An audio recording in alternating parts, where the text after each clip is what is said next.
ഏവർക്കും വിനീത നമസ്കാരം. ശാക്തേയ ഉപാസന ഏറ്റവും ശക്തിയായ അഥവാ ശ്രേഷ്ഠമായ ഉപാസനയാണ് എന്ന് ദേവീ ഭക്തന്മാർ പറയാറുണ്ട്.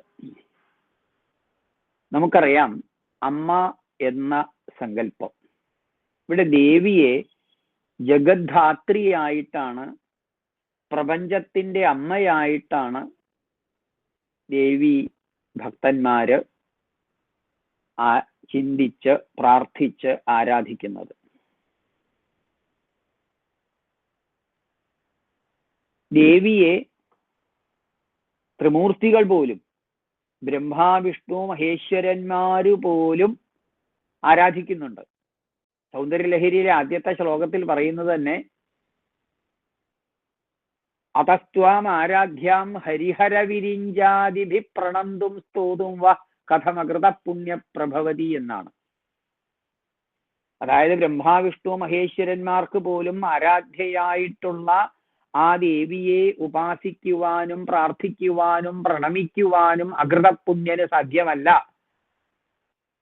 എന്ന് പറയുമ്പോൾ, ദേവിയെ ഉപാസിക്കാൻ പ്രാർത്ഥിക്കാൻ പുണ്യം ചെയ്യണം, സുകൃതം ചെയ്യണം എന്നാണ്. ആചാര്യസ്വാമികൾ പോലും ദേവിയെ മാതൃ പഞ്ചകത്തിലൂടെ വർണ്ണിച്ചിട്ടുണ്ട്, അമ്മയെ വർണ്ണിച്ചിട്ടുണ്ട്. അത് ഗൃഹസ്ഥാശ്രമത്തില്. അങ്ങനെ വരുമ്പോൾ ജഗത്തിന്റെ മുഴുവൻ അമ്മയായിരിക്കുന്ന ആ ദേവിയെ ശരണം പ്രാപിക്കണം. ആ ശരണം പ്രാപിക്കുവാൻ ഏറ്റവും ഉത്തമമായിട്ടുള്ള ആരാധ്യ ദേവത ദേവി തന്നെയാണ്. ശരണ്യയാണ്, ത്രയംബകയാണ് എന്ന് സർവമംഗളമാംഗല്യേ ശിവേ സർവാർത്ഥ സാധികേ ശരണ്യ ത്രയംബകേ ആ ശ്ലോകത്തിൽ നമ്മൾ മനസ്സിലാക്കിയിട്ടുണ്ട്. അപ്പൊ ഇവിടെ ആപതി കിം കരണീയം സ്മരണീയം ചരണയുഗളമമ്പായ തത്സ്മരണം കിം കുരുതേ ബ്രഹ്മാനീതി കിങ്കരീ കുരുതേ എന്നാണ്. വളരെ അർത്ഥവത്തായിട്ടുള്ള ഒരു ശ്ലോകമാണത്. ആപദ്ഘട്ടത്തില് വളരെയധികം വിഷമിച്ചിരിക്കുന്ന സമയത്ത് ഇനി എന്താണ് ഒരു മാർഗം എന്ന് ചിന്തിച്ചിരിക്കുന്ന സമയത്ത് കരണീയമായിട്ടുള്ളത്, ചെയ്യുവാനുള്ളത് എന്താണ് എന്നാണ് ആ ശ്ലോകത്തിലെ ആദ്യത്തെ പദത്തിലെ അർത്ഥം. അല്ലെങ്കിൽ ഒരു ചോദ്യമാണ്. ആപതി കിം കരണീയം, ആപദ്ഘട്ടത്തില് കരണീയമായിട്ടുള്ളത് എന്താണ്? അടുത്ത വരിയില് പറയുന്നുണ്ട്, സ്മരണീയം ചരണയുഗളമമ്പായ, അമ്പയുടെ ദേവിയുടെ അമ്മയുടെ പാദകമലങ്ങൾ സ്മരിക്കുക. അടുത്ത വരിയിൽ വീണ്ടും ഒരു ചോദ്യരൂപയാണ് ഉള്ളത്. തത് സ്മരണം കിം കുരുതേ, അങ്ങനെയുള്ള ഒരു സ്മരണ, ഉപാസന, പ്രാർത്ഥന, ആരാധന എന്താണ് നമുക്ക് നേടിത്തരുന്നത്? അടുത്ത വരിയിൽ പറയുന്നു, ബ്രഹ്മാനീതി കിങ്കരീ കുരുതേ, ബ്രഹ്മാവ് തുടങ്ങിയിട്ടുള്ളവർ പോലും നമുക്ക് കിങ്കരന്മാരായിട്ട് വരുന്നു എന്നാണ്. ആലോചിച്ചു നോക്കൂ. അവിടെയാണ് ഞാൻ നേരത്തെ സൂചിപ്പിച്ചത് ഇവിടെ വ്യക്തമാകുന്നത്. ബ്രഹ്മാ വിഷ്ണു മഹേശ്വരന്മാർക്ക് പോലും ആരാധ്യയായിട്ടുള്ള ആ ദേവിയെയാണ് സ്തുതിക്കുന്നത്. നമുക്കറിയാം, ദേവി വരം നൽകുന്നവളാണ്. ദേവി മഹാത്മ്യത്തിൽ പറയുന്നുണ്ട്, വരദാഹം സുരഗണ വരം യം മനസേച്ഛത തം വൃണുധ്വം പ്രയച്ഛാമി. ആ ശ്ലോകത്തിൽ പറയുന്നുണ്ട് വളരെയൊക്കെ. അല്ലയോ ദേവതമാരെ, ഞാൻ വരം നൽകുന്നവളാണ്. പക്ഷെ എങ്ങനെയാണ്? നിങ്ങൾ വരം ചോദിച്ചോളൂ. ആ വരം ലോകത്തിന് ഉപകാരപ്രദമായിട്ടുള്ള വരം ചോദിക്കാനാണ് പറയുന്നത്.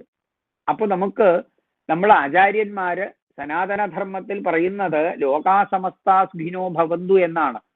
ലോകാസമസ്ത സുഖിനോ ഭവന്തു എന്ന ആപ്തവാക്യത്തിൽ അധിഷ്ഠിതമാക്കിക്കൊണ്ടുള്ള ഒരു ജീവിതചര്യയാണ്, ധർമാനുസൃതമായിട്ടുള്ള ജീവിത പന്ഥാവാണ് തിരഞ്ഞെടുക്കുവാൻ ആചാര്യന്മാര് നമ്മളോട് ഉപദേശിച്ചിട്ടുള്ളത്. ഇവിടെ ദേവിയുടെ പ്രാധാന്യം പറയുകയാണെങ്കിൽ ത്രയാണാം ദേവാനാം ത്രിഗുണജനിതാനാം തവ ശിവേ ഭവേത് പൂജ തവ ചരണയോർ യാ വിരചിത തഥാഹി ത്വത്പാദോദ്വഹന മണിപീഠസ്യ നികടേ സ്ഥിതാഹ്യേതേ ശശ്വന്മുകുളിതകരോത്തം സമകുടാഹ. നേരത്തെ സൂചിപ്പിച്ചതുപോലെ ബ്രഹ്മാനീതി കിങ്കരീകുരുത എന്നാണ്. ബ്രഹ്മാവ് തുടങ്ങിയ ആരാധ്യ ദേവതമാരൊക്കെ നമുക്ക് കിങ്കരന്മാരായിട്ട് വരും. എങ്ങനെ? ദേവിയെ ഉപാസിച്ചാൽ എന്നാണ്. എന്താണ്? ത്രയാണാം ദേവാനാം ത്രിഗുണജനിതാനാം എന്നാണ്. ഭഗവതിയുടെ സത്വരജ സ്തമോ ഗുണങ്ങളിൽ നിന്നും ഉത്ഭവിച്ചിട്ടുള്ളതായിരിക്കുന്ന ത്രയാണാം ദേവാനാം, ബ്രഹ്മാവിഷ്ണു മഹേശ്വരന്മാര് പോലും അവർക്ക് ചെയ്യുന്ന പൂജ പോലും ദേവിക്കുള്ള പൂജയായിട്ട് ഭവിക്കുന്നു. കാരണം ദേവിയുടെ പാദപത്മങ്ങൾ വെക്കുന്ന പണിപീഠത്തിന് ചുവട്ടിലായിട്ട് വിശിഷ്ട രത്നങ്ങൾ പതിച്ചിട്ടുള്ള കിരീടങ്ങൾ ധരിച്ചുകൊണ്ട് ആ ദേവിയുടെ അനുഗ്രഹത്തിനായിട്ട്, അനുഗ്രഹാശിസ്സുകൾക്കായിട്ട് ഈ ത്രിമൂർത്തികള് ഒക്കെ അവിടെ കാത്തു നിൽക്കുന്നു, പീഠത്തിനരികിൽ നിൽക്കുന്നു എന്ന് പറയുന്നുണ്ട്. അപ്പൊ ആലോചിച്ച് നോക്കൂ. അതുകൊണ്ടാണ് ഈ ശ്ലോകത്തിന് ഇത്ര പ്രാധാന്യവും പ്രസക്തിയും ഉണ്ടാകുന്നത്. ആപതി കിം കരണീയം, ആപദ്ഘട്ടത്തിൽ കരണീയമായിട്ടുള്ളത് എന്താണ് എന്നുള്ളത്. കുമാരനാശാൻ വളരെ മനോഹരമായിട്ട് അതിന്റെ മലയാള പരിഭാഷ കൊടുത്തിട്ടുണ്ട്. ചിന്തിച്ചാൽ മൂർത്തി മൂന്നായി ത്രിഗുണമതിലെഴും ഒന്നിനും നിന്റെ പാദച്ചെന്താരിൽ ചെയ്തു കൊള്ളും ചതുരത കലരും പൂജയെ പൂജയാകൂ. എന്തെന്നാൽ നിന്റെ പാദാവഹന വിഹിതരത്നാസനാസന്നദേശത്തന്തം കൂടാതെ ഹസ്താഞ്ജലി മുടിയിലണിഞ്ഞം ഭൂമി കുംഭർഗോന്മാർ. ഈ ത്രയാണാം ദേവാനാം ത്രിഗുണജനിതാനാം എന്ന സൗന്ദര്യ ലഹരിയിലെ 25ാമത്തെ ശ്ലോകത്തിലെ അർത്ഥം ഉൾക്കൊണ്ടുകൊണ്ടാണ് കുമാരനാശാൻ ഈ ശ്ലോകം എഴുതിയിട്ടുള്ളത്. അപ്പോ ഭഗവതിയുടെ അനുഗ്രഹാശിസ്സുകള് ഇത് കേൾക്കുന്നവർക്ക് എല്ലാവർക്കും ഉണ്ടാവട്ടെ എന്ന് പ്രാർത്ഥിച്ചുകൊണ്ട് നിർത്തുന്നു. നന്ദി, നമസ്കാരം.